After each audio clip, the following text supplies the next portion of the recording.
An Israeli strike killed 3 at a refugee camp, with a further 3 killed elsewhere on the Gaza Strip, say Palestinian hospital officials. 4 people, including a 13-year-old, were injured after Russian drones struck a civilian building in the Ukrainian city of Kharkiv.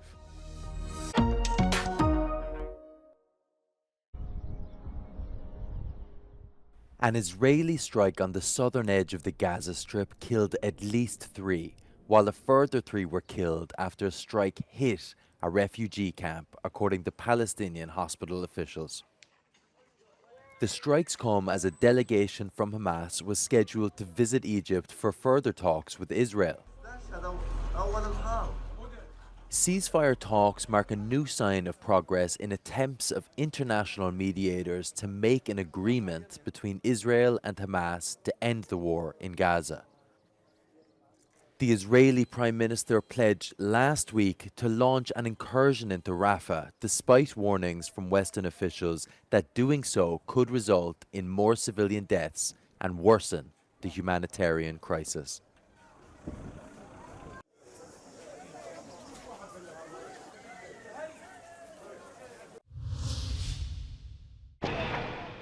Four people, including a 13-year-old, were injured after Russian drones struck a civilian building in the Ukrainian city of Kharkiv. Russians attacked the area with drone strikes after midnight, according to Ukrainian journalists. The city is Ukraine's second largest and is only 40 kilometers from the Russian border.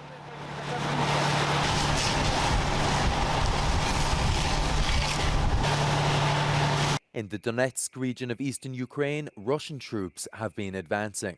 The region has been on the receiving end of military attacks for weeks. Most of its residents have fled the area, and Ukraine's military have acknowledged a Russian foothold. The area is important because by capturing it, Russia gained control of an area from which they can attack cities that form the backbone of Ukraine's defenses.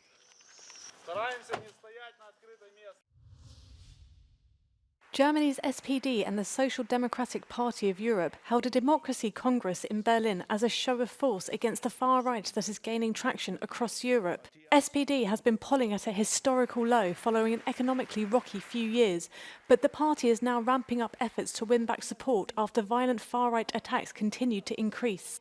Die Demokratie wird von so etwas bedroht. Und deshalb ist achselzuckendes Hinnehmen niemals eine Option. Wir müssen gemeinsam dagegen stehen. German Chancellor Olaf Scholz, European Social Democratic leader Stefan Löfven, and the centre-left candidate to head the European Commission, Nicolas Schmit, spoke out against the attack on Friday night that hospitalised Saxony top candidate for the EU elections, Matthias Ecker. With the European elections just a mere month away, will the voters choose a future to the left or to the right? Liv Stroud in Berlin for Euronews. Almost 90 migrants in an overcrowded boat were saved by a humanitarian group. 87 people, including women and children, were rescued by the Italian humanitarian group Emergency off of the Libyan coast. The boat was overcrowded and the migrants had ran out of food and water. Among the migrants was a pregnant woman and 14 unaccompanied minors. Italian authorities assigned the southern city of Naples as the port at which to disembark. Cybersecurity defenders have been preparing for possible attacks during the Paris Olympic Games. They have studied the tactics of potential attackers, looking at their strengths and weaknesses.